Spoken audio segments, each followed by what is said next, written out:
ប្រុយដើមខាយចៃមិនចេះគិននៅមុងស្រីអើយធីមប្រុយ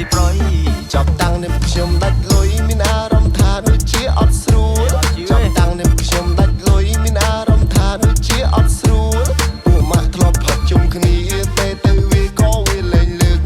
ពួកម៉ាក់ធ្លាប់ផឹកជុំគ្នាតែទៅវាក៏វាលែងលើក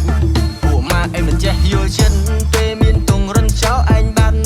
ពួកម៉ាក់អេមិនចេះយល់ចិត្តពេលមានទងរិនចោលឯងបានអង50000ថ្ងៃមុនចេញមកវិញស្ទើរតែចង់គ្រុនអង50000ថ្ងៃមុនចេញមកវិញស្ទើរតែចង់គ្រុនបើដកខ្លួនមិនទាន់ទេខ្ញុំប្រកាសដាច់លុយយ៉ាងធ្ងន់ខ្ចី50000សិនមកបងស្អែកមានលុយខ្ញុំសងទ្វេគុណជីវិតធ្វើការប៉ុណ្ណឹងខ្ញុំខ្ចីសិនគុំតន់អាខឹង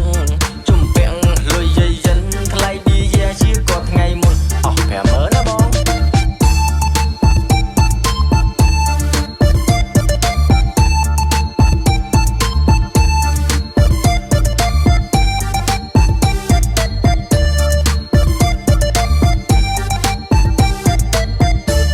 ឲ្យតែចិនដល់ចុង